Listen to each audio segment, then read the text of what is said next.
La Sociedad Dominica de Medios de Comunicación, Sodomco, presenta A Pensar Más con Rosa María Palacios.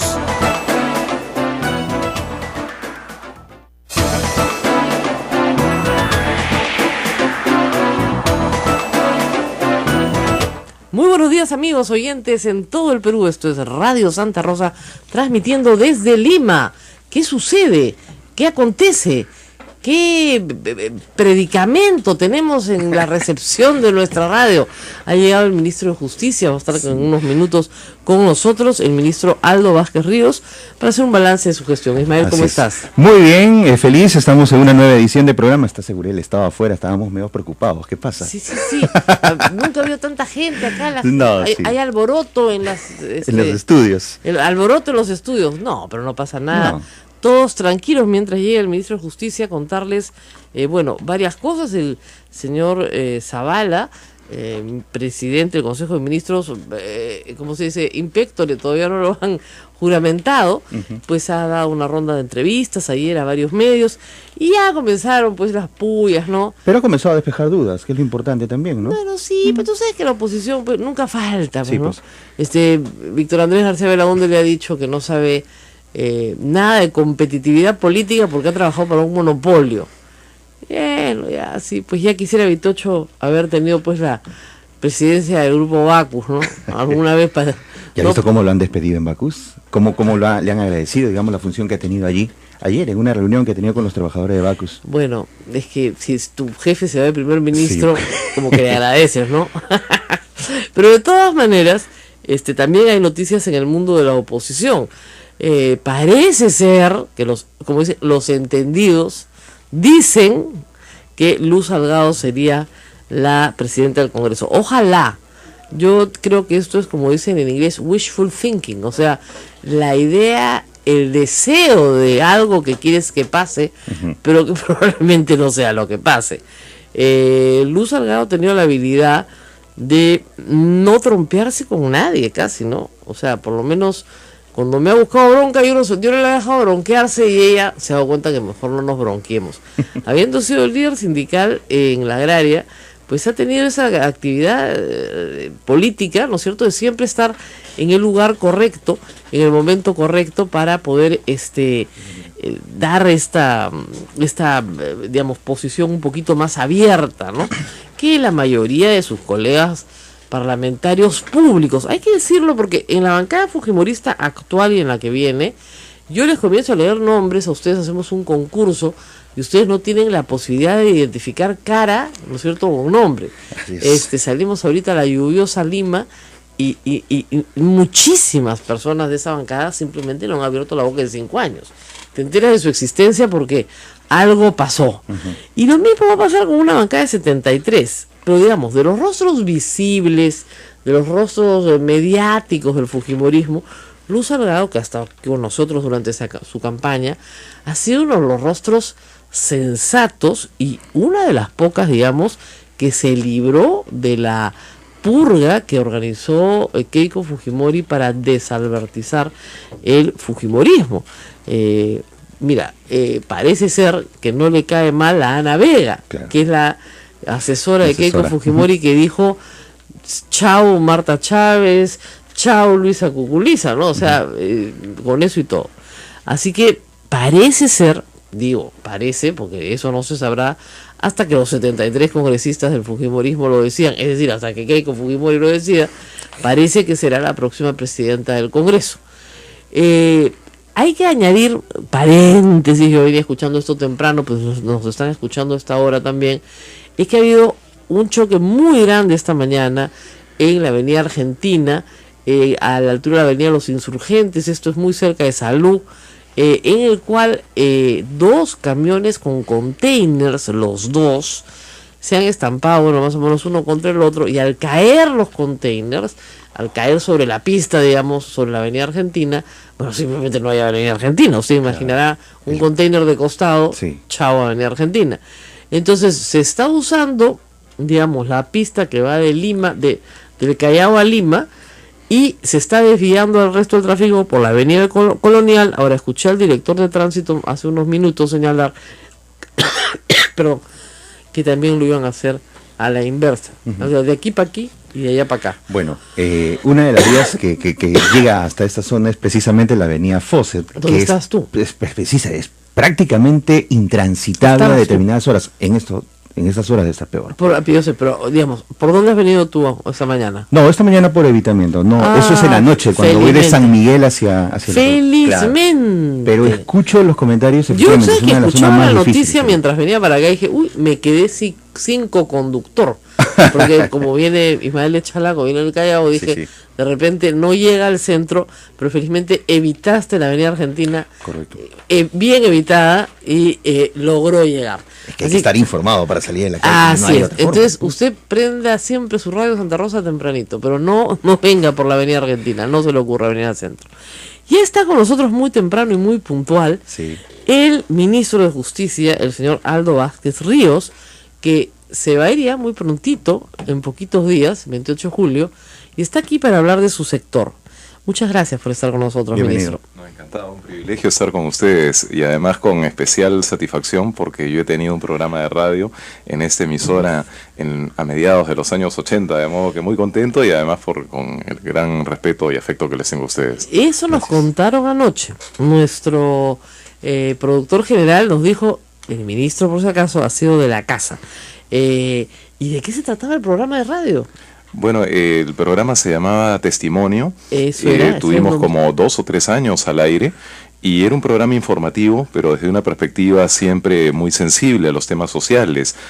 Un programa, diríamos, de inspiración social cristiana. Ya, ¿y era de pastoral o política? No, era un programa informativo que abordaba todos los temas de la vida pública de aquellos años, claro que sí. O sea que usted siempre estuvo, y esos años fueron terribles, porque usted estuvo entonces transmitiendo en plena época del gobierno de Alan García. Sí, y le cuento además ¡Qué terrible! Y le cuento además una anécdota que es parte de la historia, de esta emisora. El 5 de abril del año 92 teníamos también el programa porque se suspendió por algunos años pero retornó. Y el 5 de abril del año 92, como recordaremos, todas las radios fueron intervenidas. Claro, pero esta no, porque como sabemos está instalada al interior de un convento. Claro. Y esta radio tenía 2 programas informativos, uno era Testimonio y el otro era La Verdad, me parece. El radio periódico, ¿no? La Verdad. Así es, y ambos programas, por supuesto, fueron los únicos que se mantuvieron el 5, el 6, el 7 de abril al aire, entrevistando a los políticos de oposición al golpe de Estado y enfrentando lo que se anticipaba ya como una dictadura. Pero qué interesante, ¿no? Porque la misma historia me han contado muchas personas que vinieron acá en el verano del año 2000, cuando no había dónde transmitir, ¿no es cierto? Porque la televisión estaba tomada por Vladimiro Montesinos. Entonces esta radio se convirtió en la radio desde la que se organiza la Marcha de los 4 Subidos. Entonces siempre ha sido una radio silenciosamente combativa. Sí, es verdad, como se ha dicho muchas veces desde la iglesia, ha cumplido el propósito de dar voz a los que no tienen voz. Claro, pero de una manera tal que nadie la encontraba, ¿no? Nadie sabía desde dónde se transmitía esto. Bueno, hace poco estuvo acá el director de radio, de nuestra radio en Chimbote, Radio Santo Domingo. Santo Domingo. Bueno, nos contó que en los 70s, también desde acá, hicieron algunas cosas contra la dictadura militar. Claro, te refieres al padre Héctor, que ahora está en San Martín, pero sí, estuvo en Santo Domingo, efectivamente. Claro, que estuvo acá, y él era muy joven, dijo, no, hicimos una pequeña travesura, dijimos que Cristo estaba en el frontón, ¿no? Entonces, porque habían metido a algunos políticos presos al frontón. Bueno, la cosa terminó mal, pero simplemente fue una reprimenda, le dijeron que bajaran el tono, ¿no? Pero sí, finalmente el programa se emitió. Y lo que ha pasado muchas veces en esta radio es eso, ¿no? Por lo menos yo soy nueva, acá tengo apenas 3 meses, ¿no? Desde marzo. Marzo, abril, mayo, junio, julio, qué bárbaro, ya son más meses. Y me voy a quedar un tiempo más si es que el padre me permite seguir haciendo travesuras. Pero el valor de la radio ha sido muy importante en momentos muy difíciles. Y qué bueno que haya sido parte de eso. No, y en aquel entonces, además en los años 80, y no dudo que ahora también, muy vinculada a muchas iniciativas populares, a comedores, en fin, a grupos barriales, a grupos católicos de las diferentes diócesis, en fin. Yo creo que es una radio de una enorme valía y qué bueno que se mantenga en esas mismas posiciones. Aquí estamos luchando cada día. Bueno, ministro, usted llegó en circunstancias difíciles. Su antecesor tuvo que irse finalmente porque lo iban a censurar. Un enfrentamiento bárbaro, la verdad, con la procuradora Julia Príncipe, una persona muy querida, usted la conoce, muy además audaz, muy firme en su lucha contra la corrupción. Perdieron todo, creo que perdió ella, perdió el Estado, perdió todo por un enfrentamiento, creo yo, que no tenía mucho sentido. En ese momento era evidente que algunos colegas míos me decían, pero se tiene que quedar ella. Yo, si le faltas el respeto a tu ministro, te tienes que ir, pues no hay nada que hacer. A usted le tocó tomar algunas de esas decisiones después de... ¿Cómo recibió el ministerio? Cuéntenos un poco de eso. Con la idea de que los procuradores no podían trabajar para el Estado y cosas así, como he escuchado poco tiempo después.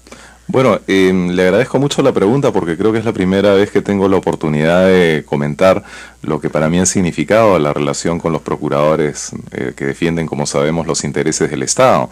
Son, para el entendimiento del público, los procuradores son los abogados que defienden los intereses del Estado en los procesos judiciales. Y entonces, efectivamente, yo llegué a una situación de tensión entre el ministerio y sus procuradores.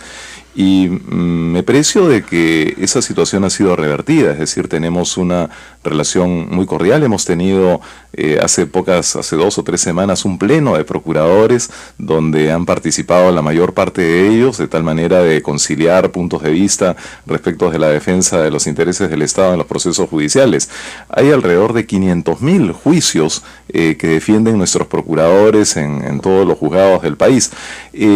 Hay una relación armoniosa y hemos respetado, y eso es algo creo que también justo de decir, hemos respetado escrupulosamente, absolutamente, la autonomía de los procuradores, y en el caso, por ejemplo, de la procuradora de lavado de activos no se ha producido ningún cambio. La procuradora adjunta a la procuradora Briones sigue estando a cargo de la procuraduría, y por supuesto ningún procurador ha tenido durante nuestra gestión ningún tipo de intromisión en el entendido que marca la ley, el decreto legislativo 1086, en el sentido de que los procuradores tienen autonomía funcional, lo que no significa, sin embargo, que no haya niveles de coordinación como los plenos que estamos teniendo.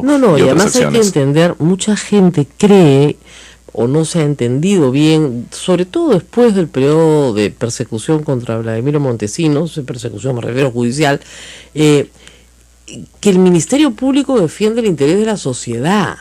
Para eso está el Ministerio Público. Y que el procurador defiende el interés del Estado, más no del gobierno. Ese es otro problema. Así es. No es lo mismo. Así es. Los procuradores son abogados de parte. De parte del Estado. Y esa parte en este caso es el Estado y efectivamente no es el gobierno. Así es. Porque los intereses del Estado son permanentes y los intereses del gobierno son transitorios por definición. Y hay juicios en los cuales está el Estado, cualquier procurador lo puede decir, que duran décadas. Entonces son intereses permanentes, no cambian. El problema es, lo que dicen los procuradores, es cuando el gobierno se mete, ¿no es cierto?, a meter mano en la actividad de los procuradores. Así es, y efectivamente esta autonomía funcional de los procuradores no debiera depender de la voluntad o de la actitud del ministro de Justicia y Derechos Humanos de turno. Porque cambia más rápido que el gobierno. Así incluso. Es, fíjese que yo soy el ministro 229 en 190 años. Qué es decir, el promedio, desde siempre parece ser que el Ministerio de Justicia ha sido poco estable, alrededor de 10 meses de gestión por ministro, ¿no? Pero lo que quería decir es que para garantizar la autonomía de los procuradores necesitamos seguramente introducir algunos cambios. Por ejemplo, la necesidad de que las posiciones de procuradores sean ganadas por concurso público. Eso sería muy valioso. Por ejemplo. Por otro lado, fortalecer el Consejo de Defensa Jurídica del Estado, que en este momento lo preside el ministro de Justicia, pero lo integran 2 funcionarios. Tal vez sería conveniente que fueran representantes de otros poderes públicos, de tal manera de darle cada vez una autonomía mayor. Pero mucho cuidado con confundir la función propia de los abogados del Estado con la del Ministerio Público, como usted bien lo ha señalado. Que se confunde todo el tiempo. Y la otra cosa que hay que decir es que por más autonomía funcional que tengas en tu trabajo, ¿no es cierto?, el procurador responde a, también, reitero, los intereses del Estado. El procurador no puede decir, no, yo no denuncio.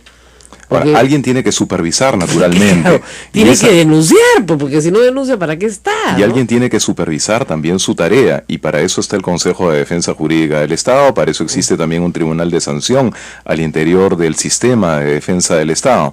Pero lo que hay que garantizar es que ese consejo sea lo suficientemente plural, de la misma forma que el tribunal. Son reformas necesarias que yo creo que estamos en muy buen punto de partida para hacerlos al inicio de un nuevo gobierno. Bueno, el tema de los procuradores ha sido casi el tema estelar del Ministerio de Justicia, así como fue el de narcoindultos en el gobierno pasado, porque recuerde usted el enfrentamiento del doctor Figalo con la señora Jenny Vilcatoma, que yo sigo esperando que lo denuncie por algo y hasta ahora no lo denuncia por nada, porque yo le hice esa pregunta muy inocente y pura, le dije, bueno, ¿cuál es el delito que usted le imputa al ministro de Justicia? Habiéndose ella sido fiscal además en su carrera profesional. Y me dijo, me reservo. No, perdón, ¿cómo que se reserva? Usted nos está diciendo cosas horrorosas del ministro y no me puede decir cuál es el delito que le imputa. No, me reservo. Y seguimos esperando. Ahora es congresista de la República, espero que lo denuncie, porque no porque quiera que lo denuncie, no tengo nada contra el ministro Figalo, pero digamos, no se puede salir a decir cosas sin respaldar eso con una denuncia, menos si ha sido fiscal y procuradora. Pero en fin, ministro, tenemos que hacer una pausa. Usted sabe cómo es este trabajo. Estamos enlazados ahorita con toda la cadena completa de la red dominica, así que ellos nos piden también una pausa y tenemos que cumplirla. Vamos a la pausa y volvemos. Retornamos, esto es A Pensar Más con Rosa María Palacios. Volvemos.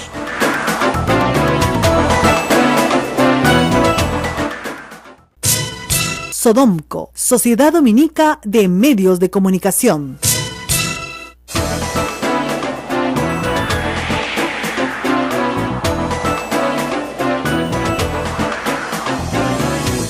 Esto es A Pensar Más con Rosa María Palacios. Tenemos como invitado en nuestros estudios al ministro de Justicia, el doctor Aldo Vázquez Ríos, y lo transmitimos a través de la Sociedad Dominica de Medios de Comunicación, que integra a Radio Santa Rosa 1500 AM, 105.1 FM, Radio Santo Domingo Chimbote 102.1 FM, Radio San Martín en Arequipa 97.7 FM, 1380 AM, Radio Veritas RTV Cusco 92.1 FM, Radio Cepagua Ucayali 100.5 FM, Radio Quillabamba La Convención Cusco 91.1 FM 1210 AM y Radio Madre de Dios Puerto Maldonado en el 92.5 en la frecuencia modulada y también en su señal en streaming en Radio MDD.com. Todas las emisoras de Sodomco tienen sus espacios radiales, su señal de radio online, y pueden suscribirse a nuestro canal de YouTube, a Sodomco, donde tendrán este programa grabado dentro de muy poquito. Así es, Sodomco quiere decir Sociedad Dominica de Medios de Comunicación, siempre me preguntan, eso quiere decir,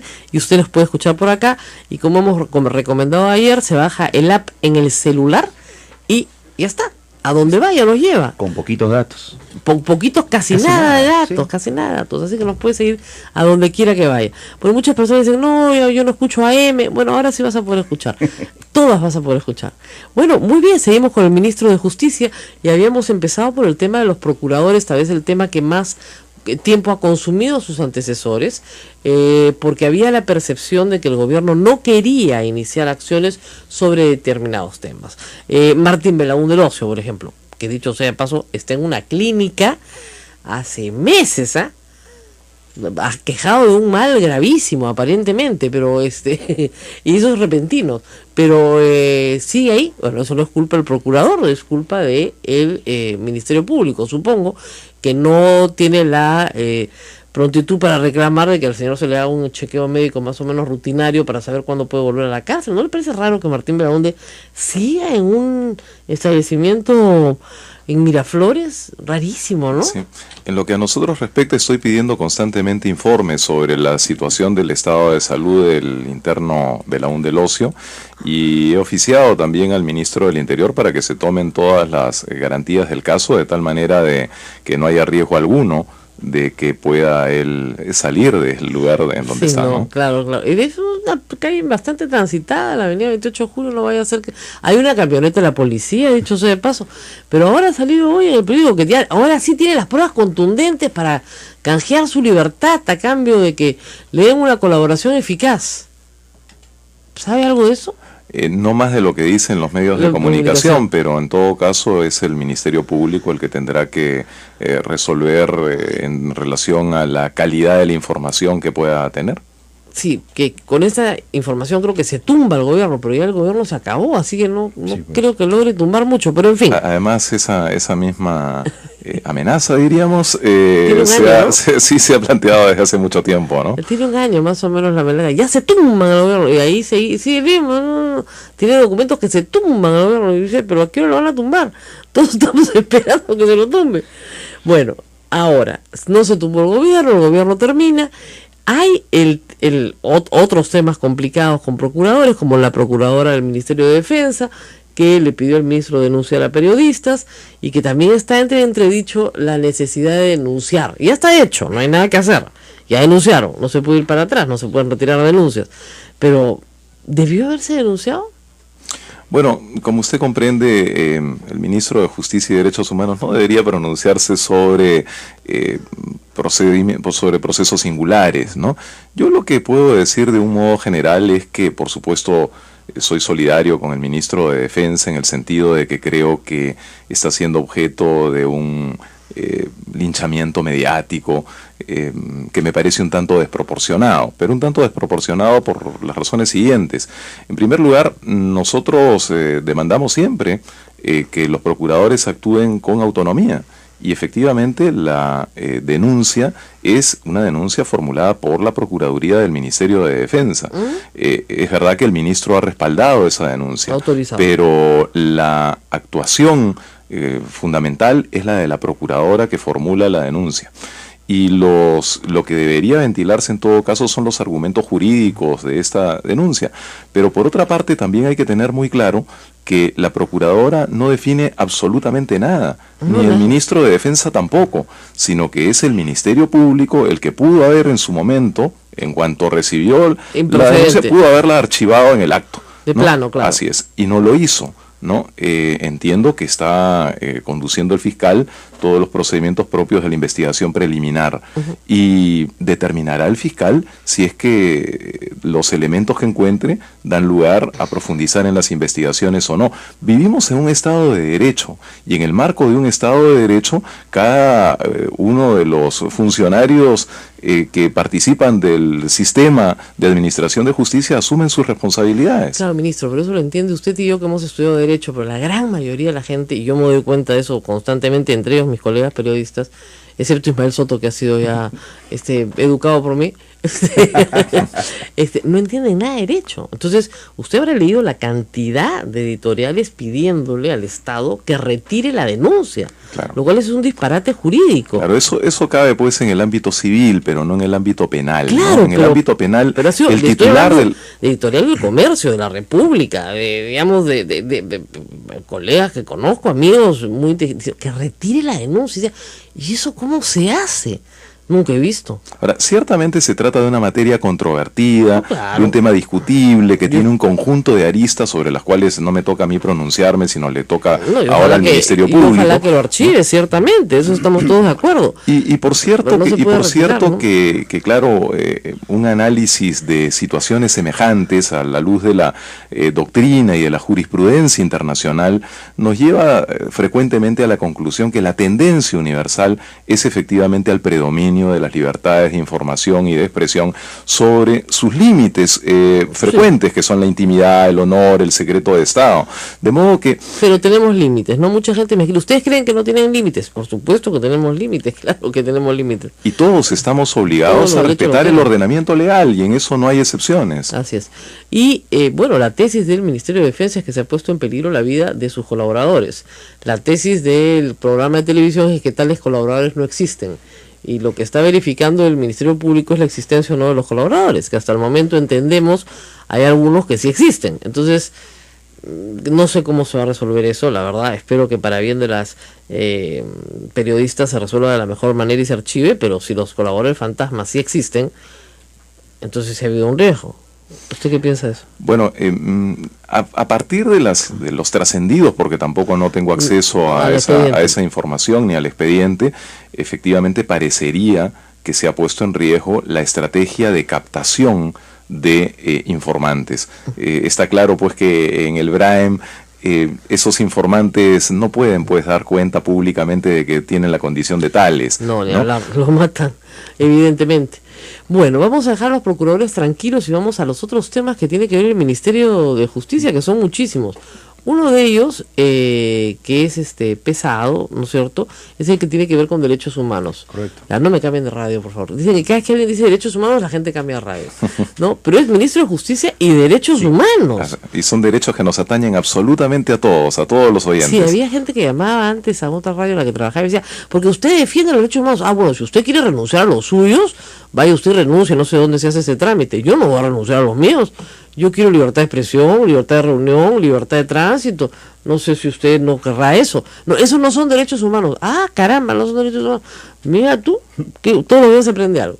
Pero el tema en materia de derechos humanos es que usted termina el mandato con una norma que le deja a su sucesor, que es muy difícil y muy cara de implementar, que es el tema de buscar a los desaparecidos de todo el conflicto armado interno. ¿Cuánto calculan ustedes que puede costar la aplicación de esa norma? Sí, yo quiero decir en primer lugar que estamos muy satisfechos de la promulgación que ha hecho hace un par de semanas, el presidente de la República de la ley de búsqueda de desaparecidos durante los años de conflicto en nuestro país. Hemos tenido precisamente el viernes último una reunión con el señor fiscal de la Nación, con el defensor del pueblo, con la representante de la Cruz Roja Internacional y con representantes de las organizaciones de familiares de desaparecidos para instalar una comisión consultiva que desarrolle el marco en el que debe realizarse esta búsqueda. Por cierto, esa tarea ya no nos corresponderá a nosotros. Obviamente. Estamos haciendo ahora una corrida para tener una idea de cuáles podrían ser los costos aproximados de este esfuerzo. Nosotros tenemos siempre saldos de balance, sobre todo por la Superintendencia Nacional de Registros Públicos, que claro, es, diríamos, el pariente rico del sector, ¿no? Sí, entonces no logra ejecutar a veces todo su presupuesto y quedan algunos saldos de balance que pueden aplicarse a algunas otras actividades del sector. Confiamos que esos recursos puedan contribuir, pero por supuesto no serán tampoco suficientes, de modo tal que cada una de las instituciones que están comprometidas en esta tarea tendrán que pedir algunos créditos suplementarios probablemente. Pero ¿cuál es el plan? O sea, 5 años, 10 años, 15 años. Es evidente que hay gente que no la van a encontrar, eso está clarísimo, pero digamos, el plan más fuerte de búsqueda, ¿cuánto tiempo lo calculan? Sí. Bueno, la ley nos ha dado 90 días para poder hacer el plan de búsqueda. No, un plan sí, pero en la ejecución... podemos, no tenemos en este momento un plazo porque hay que discutir justamente con los interesados. Recién el viernes hemos instalado este grupo de trabajo, pero por supuesto mi expectativa es que esta búsqueda pueda cumplirse en el lapso de un quinquenio. O sea, durante todo el gobierno próximo deberían poder resolverse todo esto.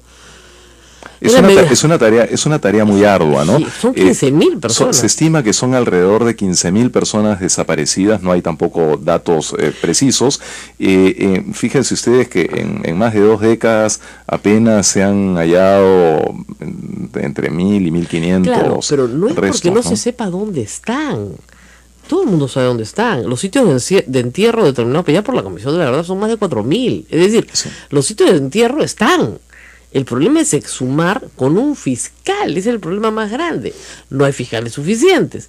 Entonces, esta norma agiliza la posibilidad de exhumar con la presencia de fiscal posterior. Entonces, esa es la gran diferencia. Así es, agiliza en la medida en que ya no depende de un proceso penal ya además, iniciado, que no tiene que haber un proceso penal iniciado, puede simplemente exhumar sin proceso. Y esa era la gran diferencia. Sí. Ahora, ¿por qué se demoraron tanto en promulgarla? Bueno, usted sabe que el Estado tiene siempre y el gobierno tiene siempre una serie de pasos previos que dar, hay opiniones de diferentes sectores. Sí, pero las Fuerzas Armadas estaban molestando. Pero lo verdaderamente relevante es que la ley está promulgada y que se ha cumplido con un compromiso humanitario. La verdad es que creo que en el gobierno nadie es insensible ante el drama personal y familiar de las personas que buscan a sus seres queridos. Para mí ha sido muy emotivo y siempre digo que el momento más significativo de mi gestión, y fíjese que he tenido la oportunidad de exponer en la Organización de Estados Americanos, en la Comisión Interamericana de Derechos Humanos o en el Palacio de las Naciones en Ginebra, pero para mí el momento más significativo de mi gestión región ha sido la entrega de restos en la comunidad de Jano, a casi 4.000 metros de altura, en Ayacucho, a 3 horas de Huamanga.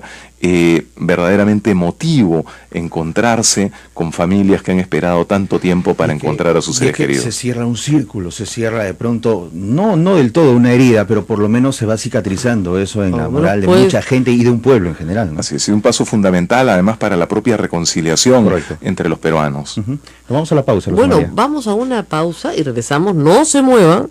Estamos con el ministro de Justicia recorriendo los distintos ámbitos que tiene el Ministerio de Justicia. No se preocupen, vamos a ir a penales también. No nos vamos a escapar. Regresamos. Volvemos.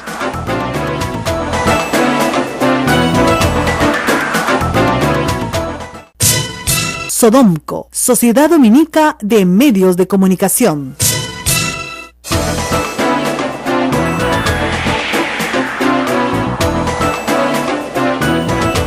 Esto es A Pensar Más con Rosa María Palacios a través de las emisoras que integran la Sociedad Dominica de Medios de Comunicación, Sodomco. Bueno, y estamos con el ministro de Justicia, hemos repasado algunos de los sectores de su sector, porque tiene muchos. La gente piensa que el ministro de Justicia es el presidente del Poder Judicial. No, señora, no tiene nada que ver con los juicios que usted tiene. Usted no llama al ministro de Justicia para que vote a su inquilino. No tiene nada que ver. Es el que maneja justamente la relación del Ejecutivo con el Poder Judicial, además de ser el asesor legal del presidente de la República. Vaya trabajo, vaya trabajo. Pero en fin, de eso lo vamos a dejar para el final. Penales.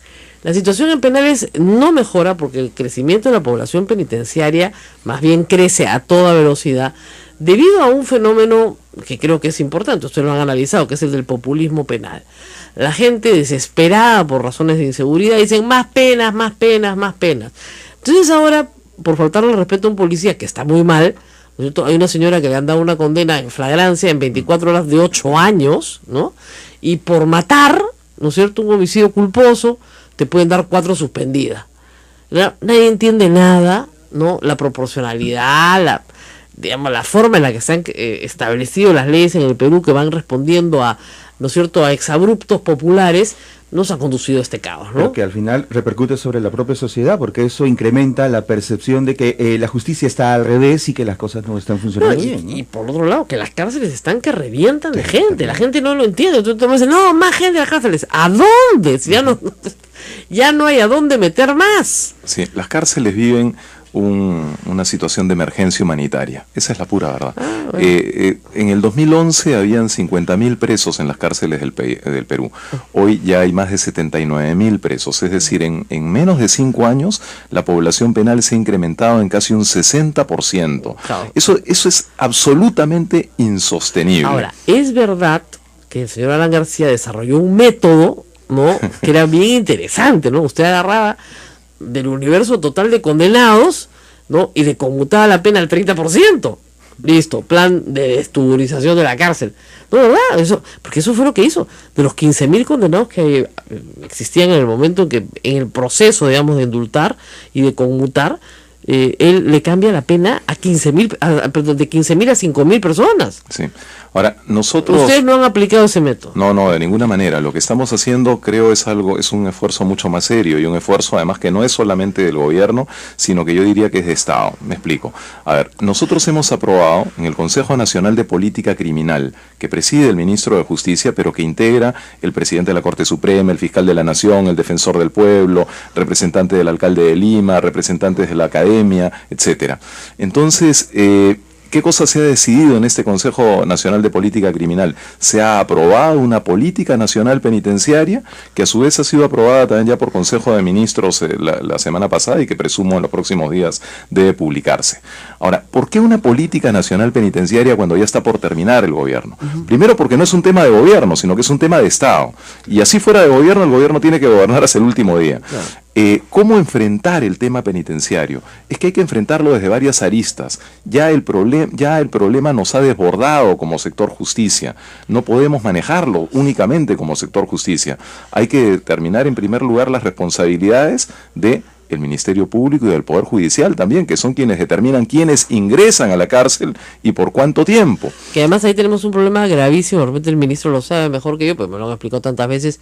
Hay un porcentaje, algo así como el 10% de los que ingresan a la cárcel, ingresan por menos de un año. Así es. Es decir, nunca debieron haber entrado. Ahí nomás ya le bajé casi 8.000 personas a la cárcel.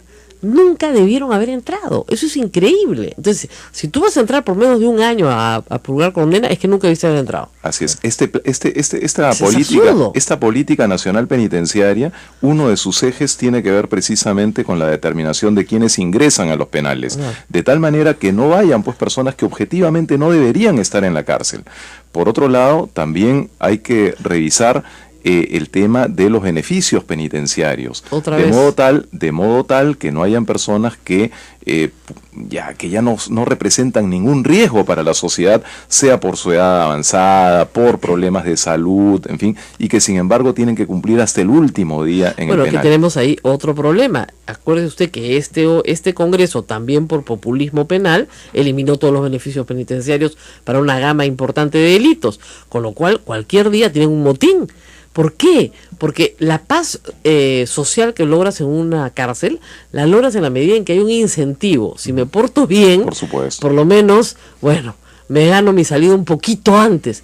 Pero si no tengo ningún incentivo, si da lo mismo matar, robar, violar dentro de la cárcel o no hacerlo. Esto también podría entrar dentro de lo que significa reformar a la persona. Claro. Para que se reintegre a la sociedad. Si el incentivo es exactamente el mismo, ¿qué voy a hacer? Me voy a portar pésimo, pues. Sí. Yo tengo mucha confianza en que esta política nacional penitenciaria, en la medida en que sea asumida por todos los actores que componen el sistema, podría ser muy eficiente para revertir esta situación. Pero eso no significa tampoco que el Ministerio de Justicia y el Instituto Nacional Penitenciario no asuman las responsabilidades que les toca. Y una que le toca y que es fundamental tiene que ver con el hacinamiento y con la forma de revertir esto a través de las ampliaciones y remodelaciones. Fíjese, tenemos en este momento un déficit de unidades de albergue de alrededor de 44.000 puestos en los penales. Construir cárceles para 44.000 internos cuesta entre 5.000 y 6.000 millones de soles, en un presupuesto de 138.000 millones de soles. Eso es absolutamente inviable desde el punto de vista presupuestal. Pero lo que sí es viable es ampliar y remodelar penales. En este momento tenemos 17 penales en el país que tienen más de 10 hectáreas cada uno y donde es perfectamente posible hacer cuadras, de tal manera de incrementar literas. Con eso, solo con eso, humanizamos de modo sustancial la convivencia en los penales del país. Y el tema de sacar también otro porcentaje a su casa con arresto domiciliario es también un tema que está en marcha. Claro, tiene que tener la policía para que lo cuida. No arresto domiciliario, es el tema muy trillado ya de los grilletes. Sí. ¿No? Bueno, nosotros hemos dado los dispositivos para esto, hemos hecho las convocatorias, se ha adjudicado ya a un consorcio el servicio de grilletes. No se ha firmado aún el contrato porque, primero que hay algunos protocolos previos que ya se han completado, pero también el consorcio que ha ganado la adjudicación tiene que cumplir con algunos requisitos, como por ejemplo constituir la sociedad de propósito específico, otorgar las garantías del caso. Pero yo confío en que a inicios del próximo gobierno estarán listas las partes para suscribir convenio y para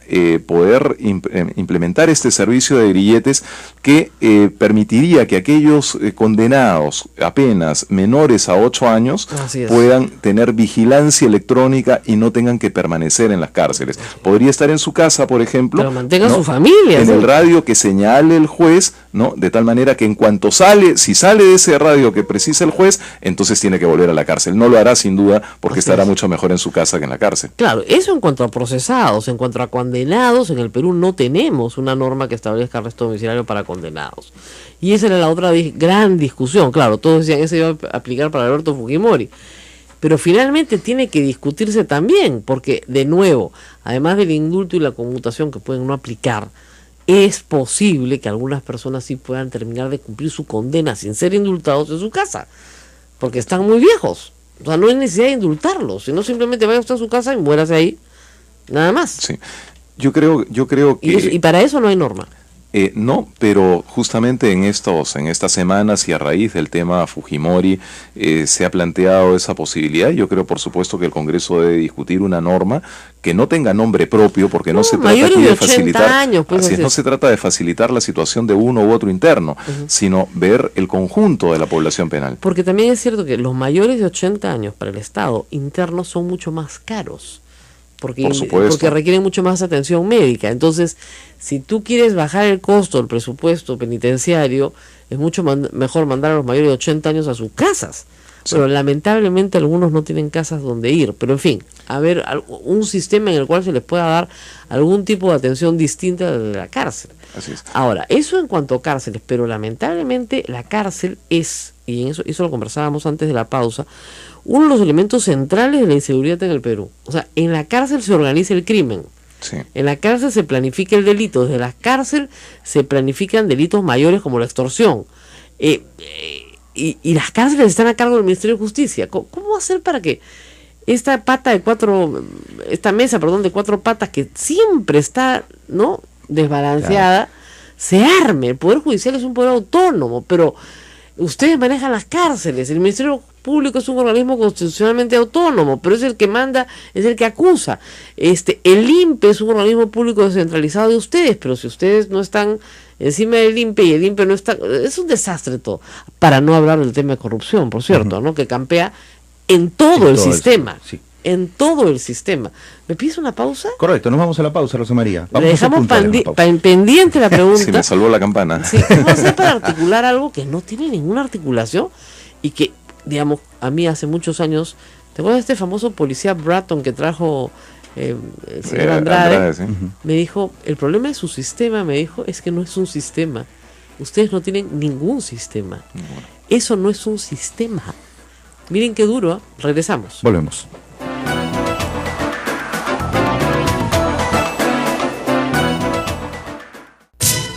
Sodomco, Sociedad Dominica de Medios de Comunicación.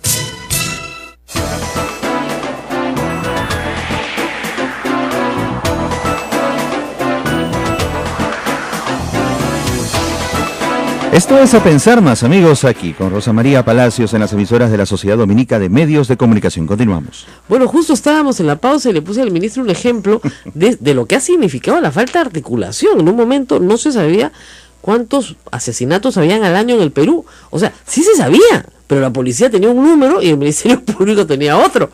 Yo decía, oiga, pero que no hay nada más concreto que un muerto. Hay muchas cosas que pueden ser subjetivas, pero un muerto no es subjetivo, es absolutamente objetivo. Está muerto. Entonces, claro, el problema era cómo los contaban. Ese era el problema. Sí. Cuéntanos, ministro, esa experiencia, ¿cómo se ha resuelto y cómo puede servir de ejemplo para resolver todo lo demás? Sí, yo creo que el ejemplo es muy bueno para graficar la necesidad imperiosa que tiene el país de que se articule el sistema de administración de justicia. Estoy convencido que es uno de los grandes temas que tiene que discutir la clase política peruana.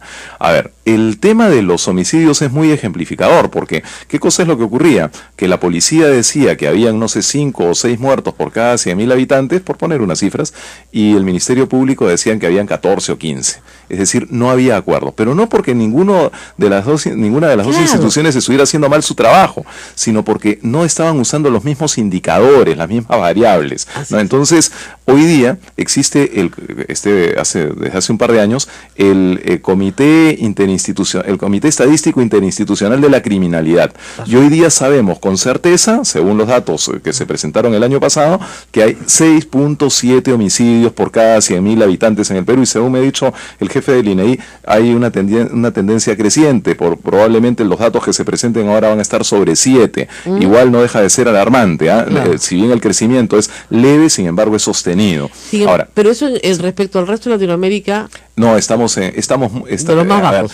Nunca se puede decir que estemos muy bien cuando se trata de homicidios, claro, pero solamente tienen mejores perfiles en la materia Argentina y Chile, porque incluso Uruguay, que considera la Suiza de América, está compitiendo con nosotros, más o menos. Hay casi un empate estadístico ahí, pero es incomparable, digamos, las cifras del Perú, claro, con Venezuela, son incomparables respecto de Venezuela, Brasil, Colombia, claro, buena parte de Centroamérica, Honduras, Nicaragua, México, ¿no? En todos esos países las tasas de homicidios fluctúan entre los 20 y los 50 y tantos homicidios por cada 100.000 habitantes, es decir, en los casos más graves llega a ser casi 10 veces la tasa de homicidios del Perú.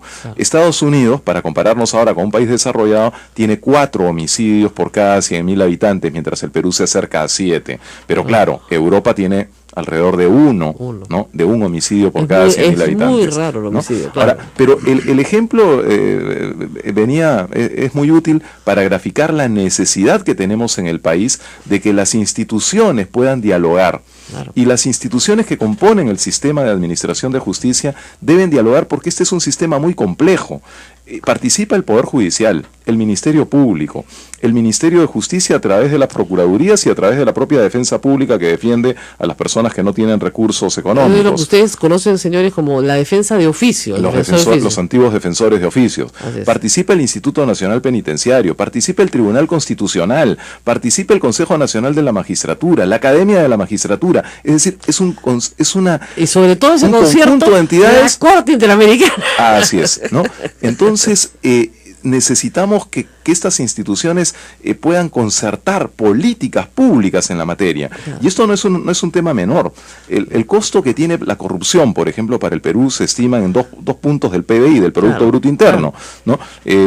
Ahora, ministro, pero no hay nada más corrupto que el sistema de justicia. Por eso mismo. Pero no por hay eso, nada más corrupto. Pero por eso mismo, desde la comisaría hasta el fiscal, hasta el juez, que digamos, que me perdonen los jueces honorables, que los hay muchísimos, pero lamentablemente en cada peldaño de la administración de justicia hay alguien que te pide plata, ¿ya? Plata al pobre, al más o menos, al más rico, a todos.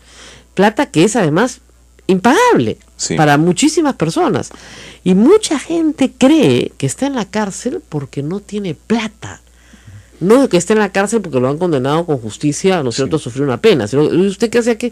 Estoy aquí porque no tengo plata. Así es. Necesitamos, en consecuencia, en primer lugar, no desentendernos respecto de los problemas de la justicia en el país y, en segundo lugar, afrontar el problema de la corrupción con políticas eficientes que puedan actuar contra la corrupción en el sistema. Ahora, ¿pero cómo podemos diseñar esas políticas si no tenemos información? Por ejemplo, no sabemos cuántos jueces o fiscales han sido sancionados y con qué magnitud y de qué magnitud han sido esas sanciones y frente a qué faltas.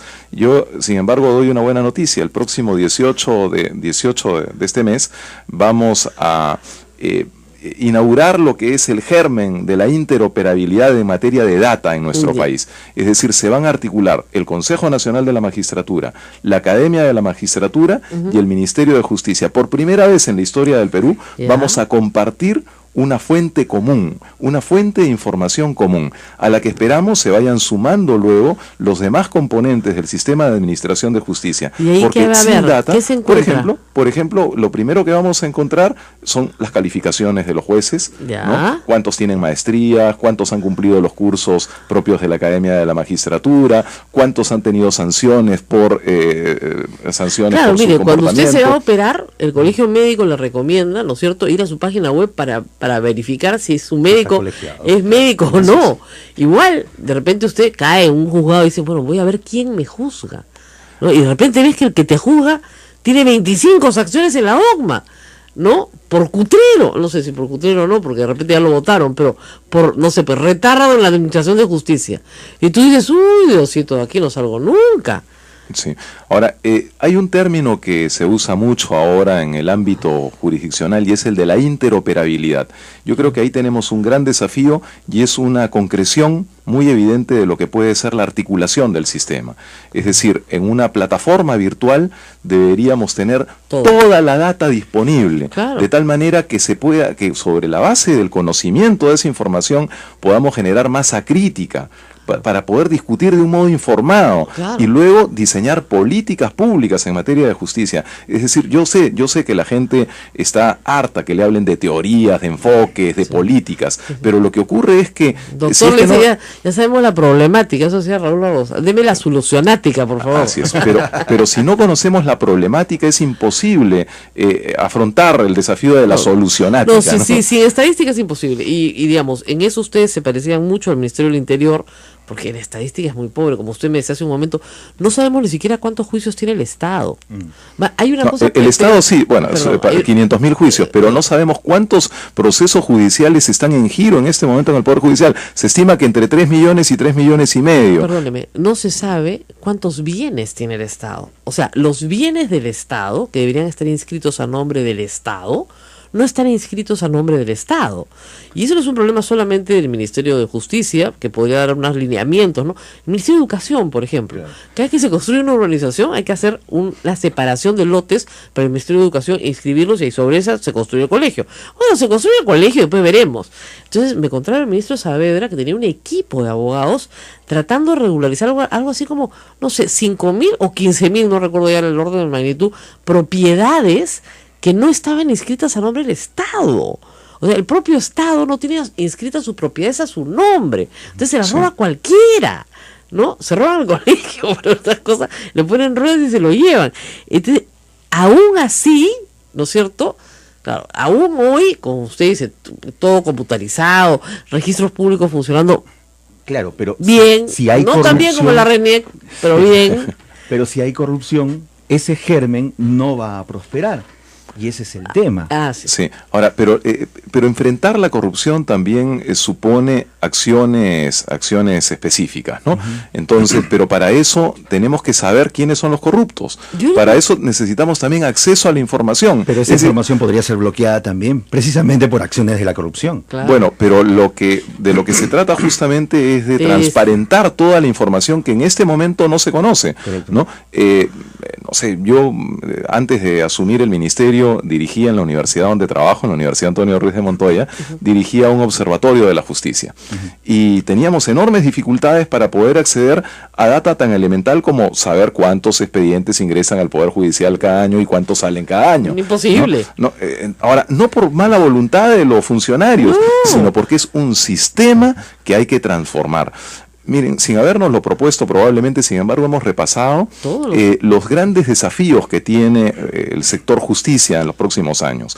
El tema de defensa del Estado a través de las procuradurías, el tema penitenciario que supone generar capacidad de albergue, sobre todo a través de las ampliaciones y remodelaciones, el tema de la articulación del sistema de administración de justicia, que tiene un costo enorme para el país. Fíjense, si nuestro sistema de justicia fuera más eficiente, probablemente podría contribuir en algo a inhibir a los potenciales corruptos, ¿no? Pero lo que ocurre es que nuestro sistema es ineficiente. O sea, hace algunas semanas hemos visto lo que decía el entonces Contralor General de la República, ¿no? Que habían como 25.000 denuncias, pero solamente creo que 30 y tantas personas que habían llegado a la cárcel. Bueno, es que ahí tiene la Contraloría un problema que no es suyo, lo invitaremos al Contralor, que tú no puedes denunciar a todo el mundo por nada y esperar que no te desprestigies en el camino.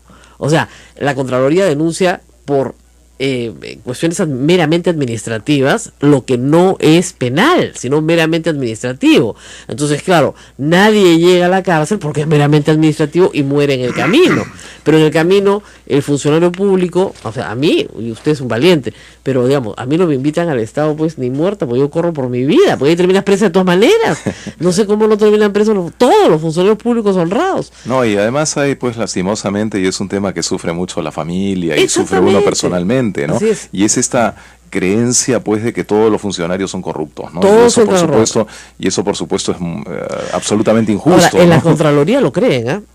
Lo han creído siempre. De eso es desde los 80, desde que yo trabajaba, de 90 de reforma del Estado, la Contraloría presumen de, digamos, presunción de culpabilidad. Claro, juris tanto, puede decir, ¿no? Salvo prueba al contrario, ¿no? Que todos los funcionarios son corruptos. Entonces, pero ¿cómo puedes realizar un Estado así? No, acá todos han robado hasta que prueben lo contrario. No puede ser. Entonces, claro, eso no corresponde al ministro de Justicia, pero en realidad hay esa presunción. No, ¿eso a qué lleva? A que denuncies a todo el mundo y nadie vaya preso, con lo cual te desprestigias completamente. Ahora, pregunta final. Me lo preguntaron el otro día y yo le di la respuesta muy rápidamente y la persona que estaba entrevistando se quedó pensando y le pareció interesante. Guatemala. Guatemala es un caso ejemplar de corrupción de arriba abajo. Harto el país, le pido a Naciones Unidas que traiga una comisión extranjera que termina metiendo preso al presidente, a la vicepresidenta, bueno, a todo el mundo y convocando elecciones. ¿Esa podría ser una solución para el Perú? ¿Una misión extranjera? No, francamente no lo creo. Yo estoy seguro. De una sola salimos de esto. Y una fiscal y un juez competente en Guatemala. Creo que la fiscal la van a ser presidenta en cualquier momento, pero que la adoran porque ha tenido, digamos, una sociedad violentísima también, por cierto, ¿no? Pero que tuvieron, digamos, las agallas para seguir procesos contra altos funcionarios del Estado, metiendo preso al presidente, que está en la cárcel y convocando elecciones. ¿Eso podría hacerse en el Perú y terminar de una vez? Mire, yo creo que la cooperación internacional siempre es bienvenida, pero no creo que radique ahí la solución de nuestros males en materia de corrupción. Lo que sí creo es que necesitamos pues una Contraloría que sea eficiente, sobre todo en la prevención del mal uso de los recursos del Estado, y necesitamos también, pero tenemos que afrontarlo, necesitamos reformar el sistema de administración de justicia, es decir, mientras no hayan instituciones sólidas, entonces no va a funcionar ningún sistema anticorrupción. Pero no es solamente el problema de la corrupción, es también el tema de la propia seguridad ciudadana, que también genera enormes costos para la sociedad. Pero cuando una sociedad no puede curarse a sí misma, a veces es bueno llamar a un doctor de afuera, ¿no? Sí, lo que ocurre es que en cualquier caso 200 años sin poder curarnos. Y la corrupción es un cáncer prácticamente pues intratable. Bueno, desde la colonia, ¿no? Y desde antes, desde la colonia hay que leer a Alfonso Quirós y su historia de la corrupción en el Perú. En la colonia, por supuesto, pues se esperaba, ¿no? Sí. Finalmente, tú dirías, bueno, había que librarse del opresor. Pero una vez que llegó la República, que era la promesa, pues la gran promesa de la vida republicana, peor. La primera disposición del Congreso de la República es decirle a los congresistas que no se van a aceptar puestos de trabajo para sus parientes. Sí. Eso es lo primero que se aprueba en el Congreso peruano. En 1821, ¡qué vergüenza! ¿No? Lo primero que se aprueba es, oiga, no vamos a aceptar a sus parientes para pedir trabajo. Ya, entonces, imagínese pues, ministro. Estamos ante un problema, por supuesto, que tiene un carácter estructural y que tiene que ver también con la educación, con el sistema educativo, con los valores que transmite el sistema educativo. Estamos también ante un tema que tiene que ser afrontado desde la familia, claro. ¿No? Es decir, por supuesto, hay otros temas. Sin duda, ¿no? Pero yo creo que la gran apuesta que tenemos que hacer en los próximos años es por fortalecer la institucionalidad y particularmente aquella que tiene que ver con el sistema de administración de justicia, para que las instituciones sean creíbles en nuestro país y porque además hoy día los países no compiten solamente por la calidad de sus productos o por sus recursos naturales, sino también por la calidad de sus instituciones. Bueno, yo me tengo que ir despidiendo porque la verdad estamos... Pero simplemente quiero decir una cosa, sí, esta es una radio católica. Si fuéramos realmente católicos, este país no sería tan corrupto. Y el otro día un sacerdote amigo me dijo, tú que tienes alguna voz en los medios de comunicación, ¿les podrías decir a todos los jueces del Poder Judicial que retiren los crucifijos? De verdad, a mí me da vergüenza entrar a un despacho de un juez y ver cómo en un cajón mete la plata y delante suyo tiene a Cristo. Entonces sería bueno que si no le van a... Si lo van a irrespetar, ¿no es cierto? Mejor es que lo retiren. Que retiren todos los crucifijos del Poder Judicial. Porque no le tienen el más mínimo respeto. ¿No es cierto? Y que te hagan pues prometer y ya no jurar ante Dios, sino simplemente prometer, nada más, que vas a decir la verdad, porque igual vas a mentir aun cuando se jurar ante un Cristo. Porque te hacen jurar ante un Cristo. Claro. ¿Eres católico? Por supuesto, señor juez. A ver, juramento. Juramento, por supuesto, señor juez. Muy bien, ¿cuánto es, señor juez? Todo en el mismo acto. Todo en el mismo acto. Es una vergüenza. Pero si no respetamos lo que es más valioso, entonces tampoco podemos... No, y hay un millón de personas en la procesión del Señor Milagros. Exactamente. A ver, explíqueme pues, señores. ¿Cuántos merecen estar ahí? ¿Cómo funciona esto en la cabeza de la gente? ¿Qué tienes que tener en la cabeza para comer al juez, irte a la procesión, comulgar el domingo? ¿Cómo funciona? Hay que enfrentar pues esa suerte, y ustedes tienen una tribuna privilegiada para hacerlo, ¿no? Hay que enfrentar esa suerte de relativismo moral, ¿no? A partir del cual se supone que se puede ser íntegro al mismo tiempo que se está robando, ¿no? Todo a la vez. Bueno, muchísimas gracias, señor ministro. Qué pena que no lo vamos a ver más, pero me imagino que la radio lo recuperará, porque su voz melodiosa ha sido muy alabada por el Twitter. Y me dice que qué bonita voz la del ministro. Ha tenido su pasado, dicen, su pasado de locutor. De su pasado de locutor. Y regresa a las aulas. Regreso a las aulas universitarias. Yo tuve el privilegio de inaugurar el año académico en la universidad en marzo de este año, y yo les comentaba a los estudiantes estudiantes y a mis colegas docentes universitarios que, claro, la política y el ejercicio de un cargo como el de ministro de Estado ofrece la posibilidad de incidir de modo fundamental en la vida pública. Pero si queremos influir de veras en el futuro de nuestro país, el verdadero desafío está en las aulas y particularmente en las aulas universitarias, donde vamos modelando, vamos delineando el carácter y el compromiso de los futuros dirigentes del Perú. Bueno, muy bien, muchísimas gracias, y con toda la red de radios dominicas, mil disculpas, son las 9:07, sé que están molestos, pero es importante hablar de todos estos temas y ver que hay alguna luz de esperanza. Siempre nosotros traemos, ¿no?, buenas nuevas. Buenas nuevas en su vida. Buenas nuevas en su vida. Muy bien. Gracias a todos. Muchas gracias a ustedes. Hasta otro momento, volvemos.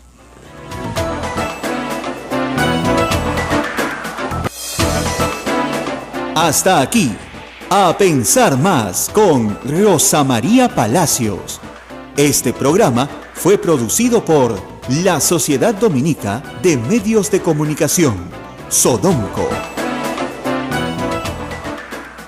Ese consejo sea lo suficientemente plural, de la misma forma que el tribunal. Son reformas necesarias que yo creo que estamos en muy buen punto de partida para hacerlos al inicio de un nuevo gobierno. Bueno, el tema de los procuradores ha sido casi el tema estelar del Ministerio de Justicia, así como fue el de narcoindultos en el gobierno pasado, porque recuerde usted el enfrentamiento del doctor Figalo con la señora Jenny Vilcatoma, que yo sigo esperando que lo denuncie por algo y hasta ahora no lo denuncia por nada, porque yo le hice esa pregunta muy inocente y pura, le dije, bueno, ¿cuál es el delito que usted le imputa al ministro de Justicia? Habiéndose ella sido fiscal además en su carrera profesional. Y me dijo, me reservo. No, perdón, ¿cómo que se reserva? Usted nos está diciendo cosas horrorosas del ministro y no me puede decir cuál es el delito que le imputa. No, me reservo.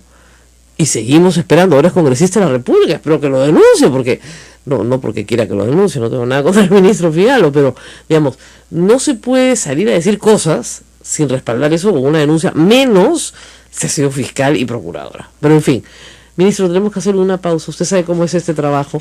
Estamos enlazados ahorita con toda la cadena completa de la red dominica, así que ellos nos piden también una pausa y tenemos que cumplirla. Vamos a la pausa y volvemos. Retornamos, esto es A Pensar Más con Rosa María Palacios. Volvemos.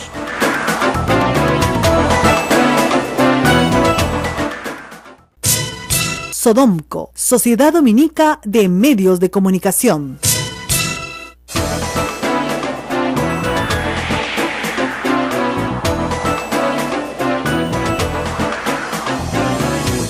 Esto es A Pensar Más con Rosa María Palacios. Tenemos como invitado en nuestros estudios al ministro de Justicia, el doctor Aldo Vázquez Ríos, y lo transmitimos a través de la Sociedad Dominica de Medios de Comunicación, que integra a Radio Santa Rosa 1500 AM, 105.1 FM, Radio Santo Domingo Chimbote 102.1 FM, Radio San Martín en Arequipa 97.7 FM, 1380 AM, Radio Veritas RTV Cusco 92.1 FM, Radio Cepagua Ucayali 100.5 FM, Radio Quillabamba La Convención Cusco 91.1 FM 1210 AM y Radio Madre de Dios Puerto Maldonado en el 92.5 en la frecuencia modulada y también en su señal en streaming en Radio MDD.com.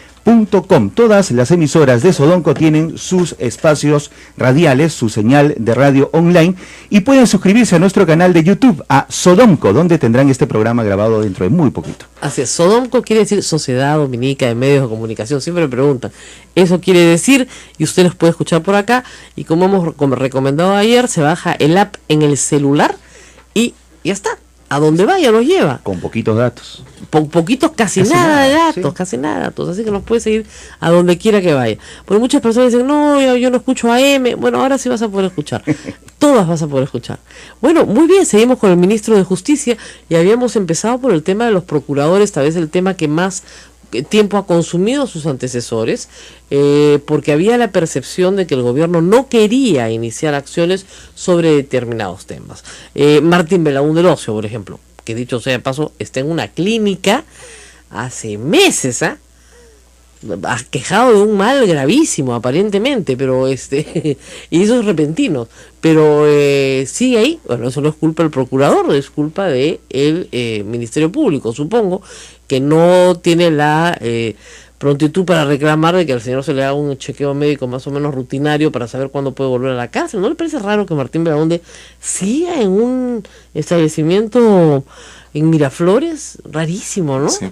En lo que a nosotros respecta, estoy pidiendo constantemente informes sobre la situación del estado de salud del interno Belaunde Locio, y he oficiado también al ministro del Interior para que se tomen todas las garantías del caso, de tal manera de que no haya riesgo alguno de que pueda él salir del lugar en donde está, ¿no? Claro, claro. Y es una calle bastante transitada, la avenida 28 de Julio, no vaya a ser que... Hay una camioneta de la policía, dicho sea de paso, pero ahora ha salido hoy en el periódico que ahora sí tiene las pruebas contundentes para canjear su libertad a cambio de que le den una colaboración eficaz.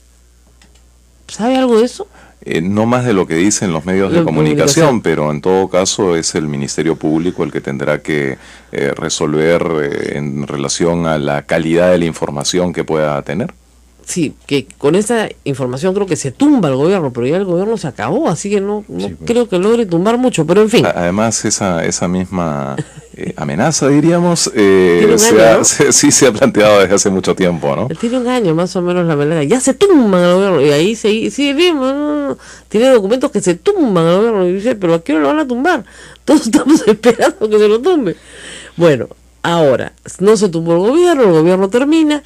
Hay otros temas complicados con procuradores, como la procuradora del Ministerio de Defensa, que le pidió al ministro denunciar a periodistas, y que también está entredicho la necesidad de denunciar. Ya está hecho, no hay nada que hacer. Ya denunciaron, no se puede ir para atrás, no se pueden retirar denuncias. Pero, ¿debió haberse denunciado? Bueno, como usted comprende, el ministro de Justicia y Derechos Humanos no debería pronunciarse sobre procesos singulares, ¿no?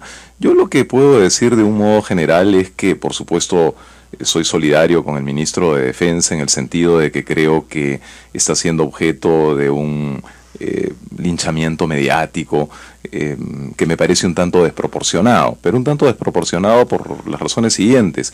En primer lugar, nosotros demandamos siempre que los procuradores actúen con autonomía, y efectivamente la denuncia es una denuncia formulada por la Procuraduría del Ministerio de Defensa.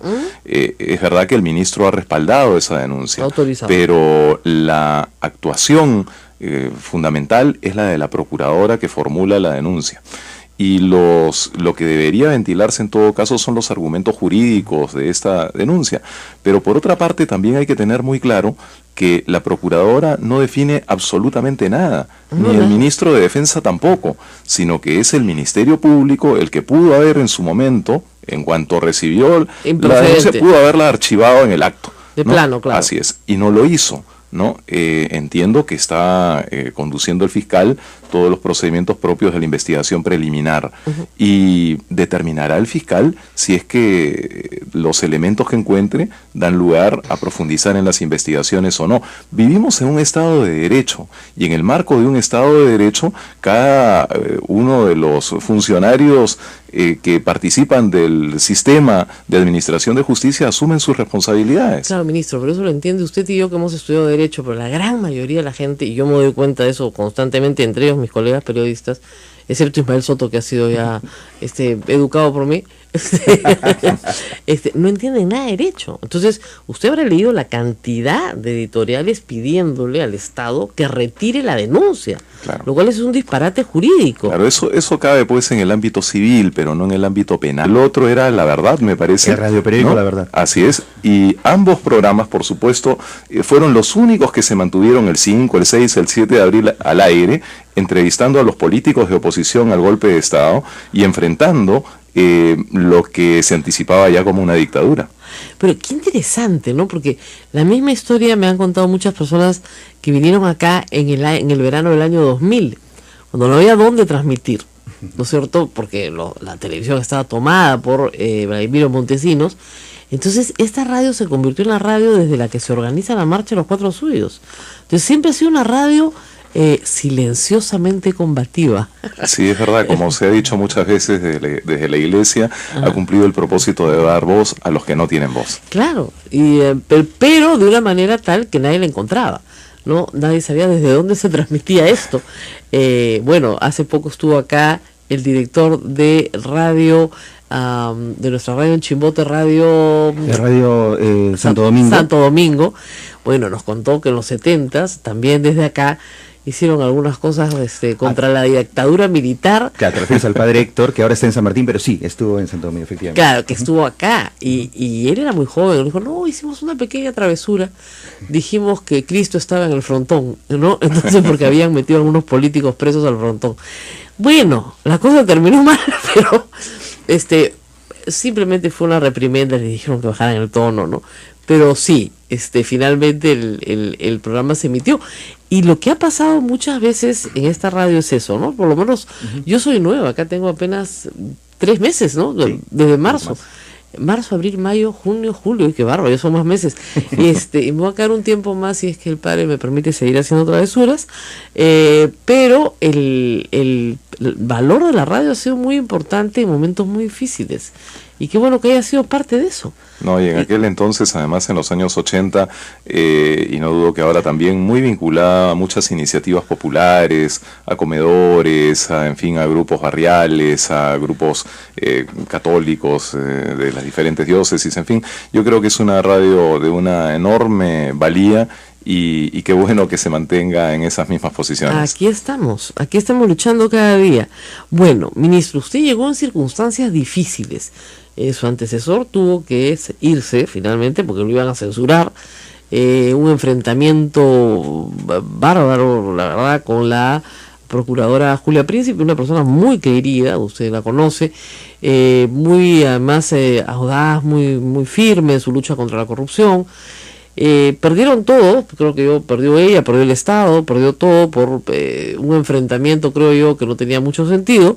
En ese momento era evidente que algunos colegas míos me decían, pero se tiene que quedar ella. Yo, si le faltas el respeto a tu ministro, te tienes que ir, pues no hay nada que hacer. A usted le tocó tomar algunas de esas decisiones después de... ¿Cómo recibió el ministerio? Cuéntenos un poco de eso. Con la idea de que los procuradores no podían trabajar para el Estado y cosas así, como he escuchado poco tiempo después. Bueno, le agradezco mucho la pregunta porque creo que es la primera vez que tengo la oportunidad de comentar lo que para mí ha significado la relación con los procuradores que defienden, como sabemos, los intereses del Estado. Son, para el entendimiento del público, los procuradores son los abogados que defienden los intereses del Estado en los procesos judiciales. Y entonces, efectivamente, yo llegué a una situación de tensión entre el ministerio y sus procuradores. Y me precio de que esa situación ha sido revertida, es decir, tenemos una relación muy cordial. Hemos tenido hace 2 o 3 semanas un pleno de procuradores donde han participado la mayor parte de ellos, de tal manera de conciliar puntos de vista respecto de la defensa de los intereses del Estado en los procesos judiciales. Hay alrededor de 500.000 juicios que defienden nuestros procuradores en todos los juzgados del país. Hay una relación armoniosa y hemos respetado, y eso es algo creo que también justo de decir, hemos respetado escrupulosamente, absolutamente, la autonomía de los procuradores, y en el caso, por ejemplo, de la procuradora de lavado de activos no se ha producido ningún cambio. La procuradora adjunta a la procuradora Briones sigue estando a cargo de la procuraduría, y por supuesto ningún procurador ha tenido durante nuestra gestión ningún tipo de intromisión en el entendido que marca la ley, el decreto legislativo 1086, en el sentido de que los procuradores tienen autonomía funcional, lo que no significa, sin embargo, que no haya niveles de coordinación como los plenos que estamos teniendo. No, y además hay que entender, mucha gente cree o no se ha entendido bien, sobre todo después del periodo de persecución contra Vladimiro Montesinos, persecución me refiero judicial, que el Ministerio Público defiende el interés de la sociedad. Para eso está el Ministerio Público. Y que el procurador defiende el interés del Estado, más no del gobierno. Ese es otro problema. Así es. No es lo mismo. Así es. Los procuradores son abogados de parte. De parte del Estado. Y esa parte en este caso es el Estado, y efectivamente no es el gobierno. Así es. Porque los intereses del Estado son permanentes. Y los intereses del gobierno son transitorios por definición. Y hay juicios en los cuales está el Estado, cualquier procurador lo puede decir, que duran décadas. Entonces son intereses permanentes, no cambian.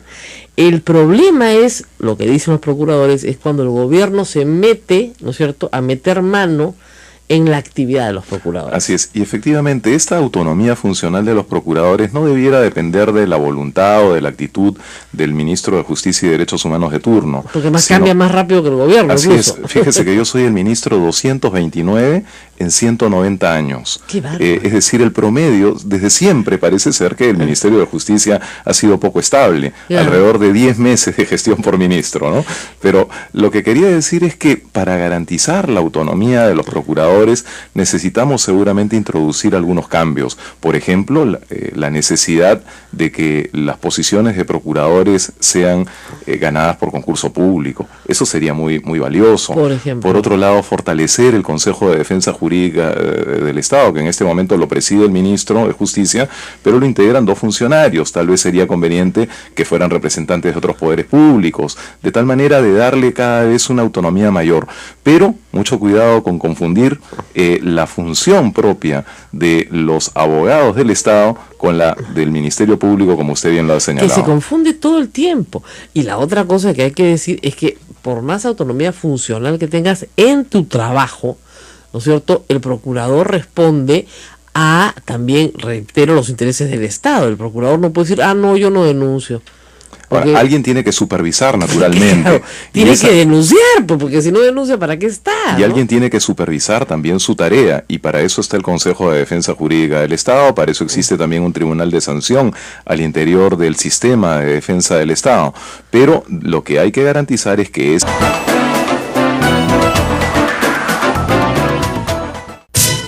Sodomco, Sociedad Dominica de Medios de Comunicación.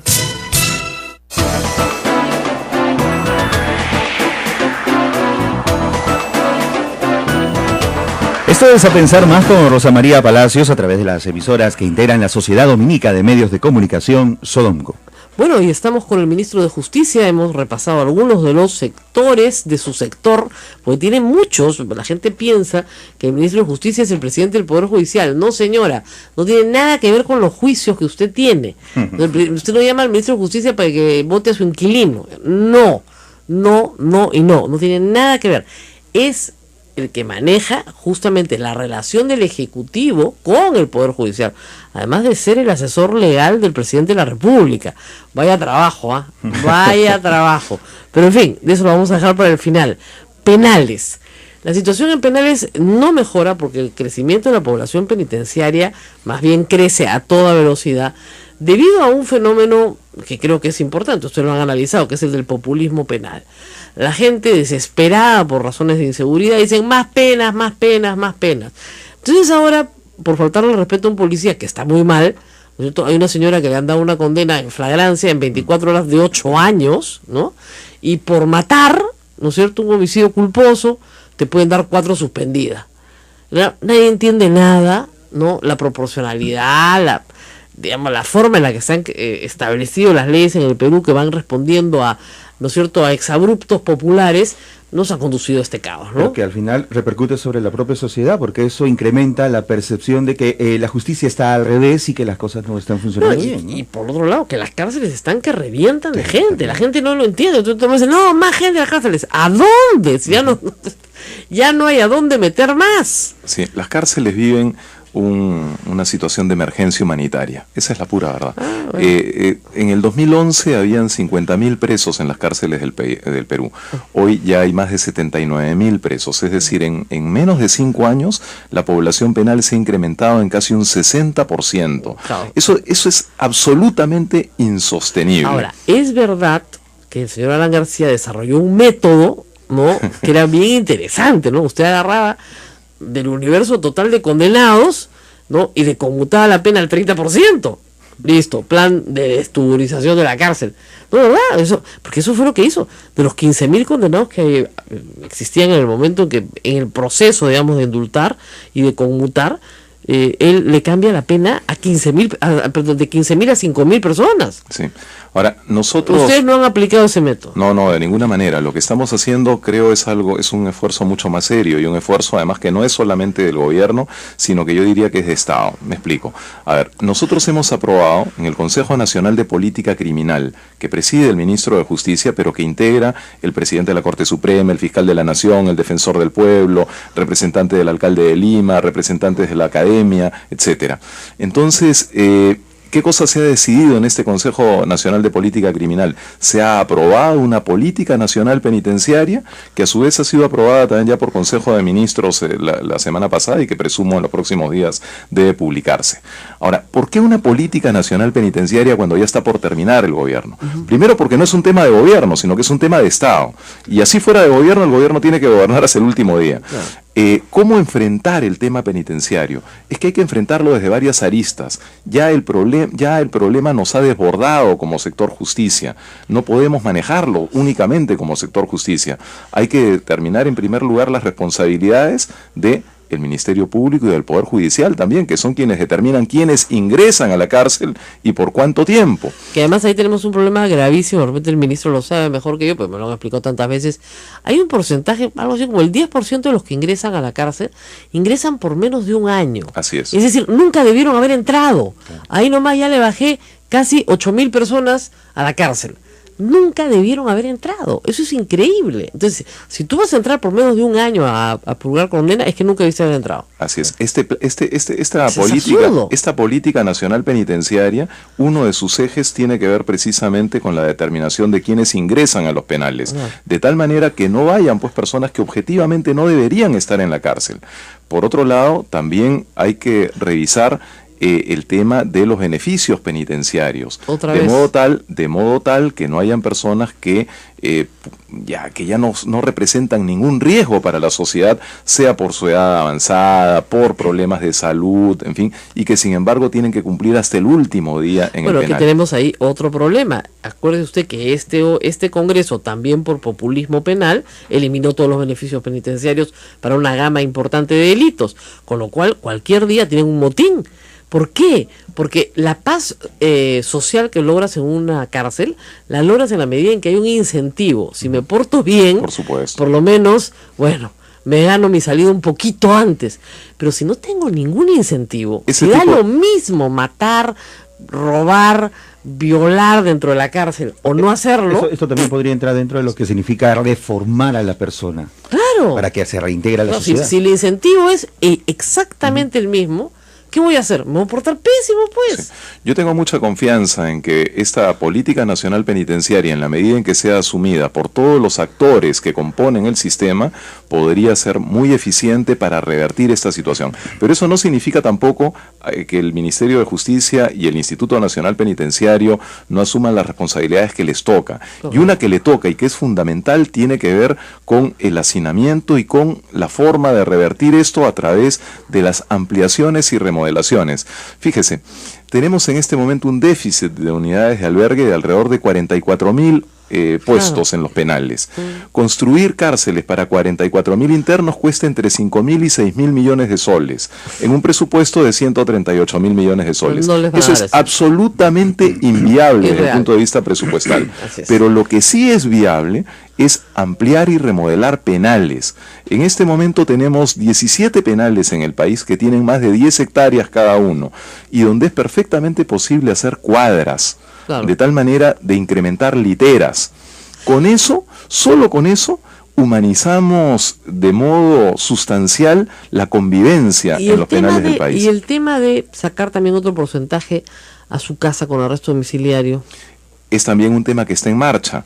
No arresto domiciliario, es el tema muy trillado ya de los grilletes. Sí. ¿No? Bueno, nosotros hemos dado los dispositivos para esto, hemos hecho las convocatorias, se ha adjudicado ya a un consorcio el servicio de grilletes. No se ha firmado aún el contrato porque, primero que hay algunos protocolos previos que ya se han completado.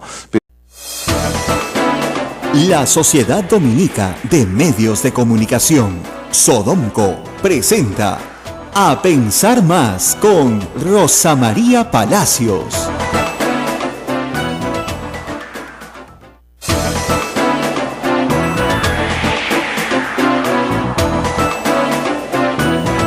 Muy buenos días, amigos oyentes en todo el Perú. Esto es Radio Santa Rosa, transmitiendo desde Lima.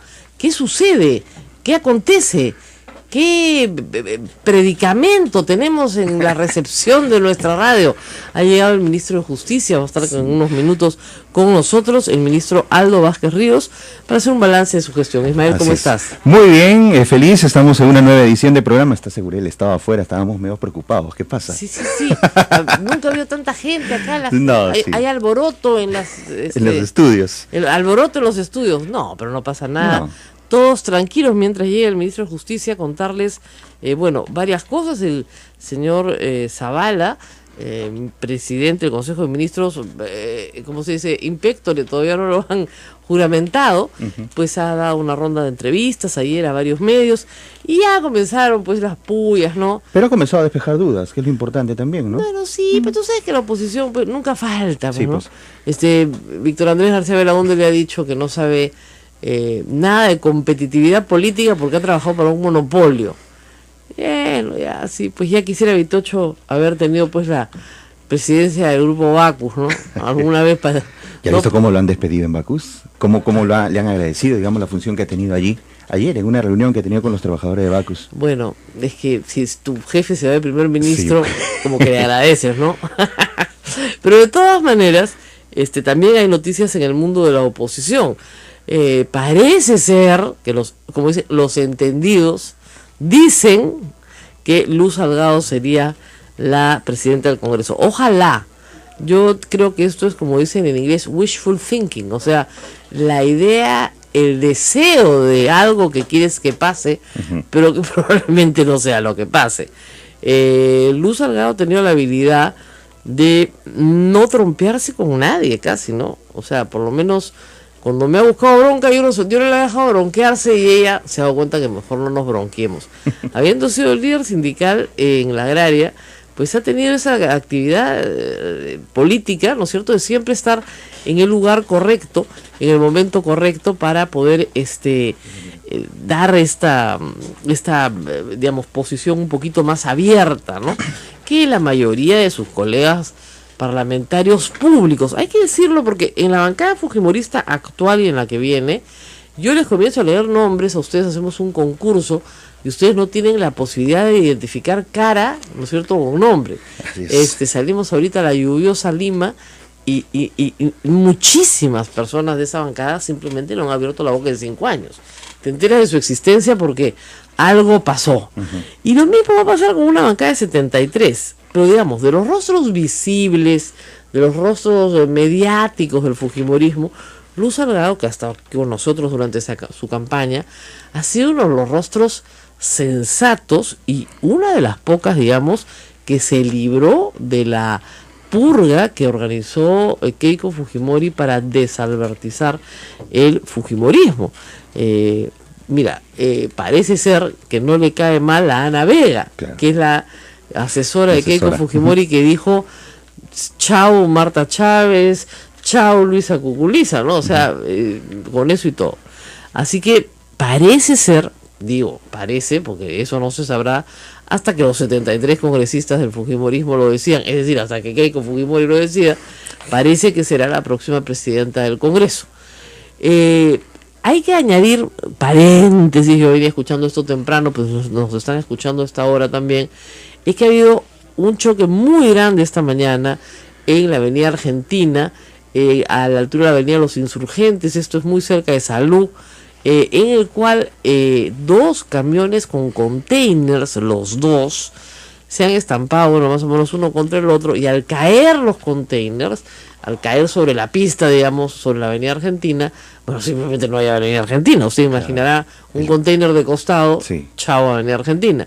Entonces se está usando, digamos, la pista que va de Lima, del Callao a Lima, y se está desviando el resto del tráfico por la avenida Colonial. Ahora escuché al director de tránsito hace unos minutos señalar perdón, que también lo iban a hacer a la inversa, o sea, de aquí para aquí y de allá para acá. Bueno, una de las vías que llega hasta esta zona es precisamente la avenida Fawcett. ¿Dónde estás tú? Es prácticamente intransitable a determinadas horas. En esto En esas horas debe estar peor. Yo sé, pero digamos, ¿por dónde has venido tú esta mañana? No, esta mañana por evitamiento. No, eso es en la noche, cuando voy de San Miguel hacia Felizmente. Pero escucho los comentarios. Yo sé que escuchaba la noticia difíciles, mientras venía para acá y dije, uy, me quedé sin co-conductor. Porque como viene Ismael de Chalaco, viene el Callao, dije, sí. De repente no llega al centro, pero felizmente evitaste la avenida Argentina. Correcto. Bien evitada y logró llegar. Es que hay que estar informado para salir de la calle. Así es. Entonces usted prenda siempre su radio Santa Rosa tempranito, pero no venga por la avenida Argentina, no se le ocurra venir al centro. Y está con nosotros muy temprano y muy puntual el ministro de Justicia, el señor Aldo Vázquez Ríos, que se va a ir ya muy prontito, en poquitos días, 28 de julio, y está aquí para hablar de su sector.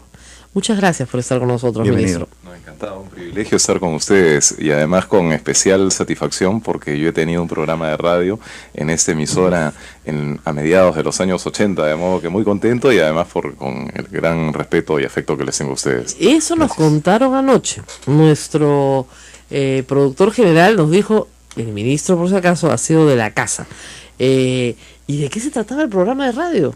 Bueno, el programa se llamaba Testimonio. Eso era, tuvimos como 2 o 3 años al aire y era un programa informativo, pero desde una perspectiva siempre muy sensible a los temas sociales.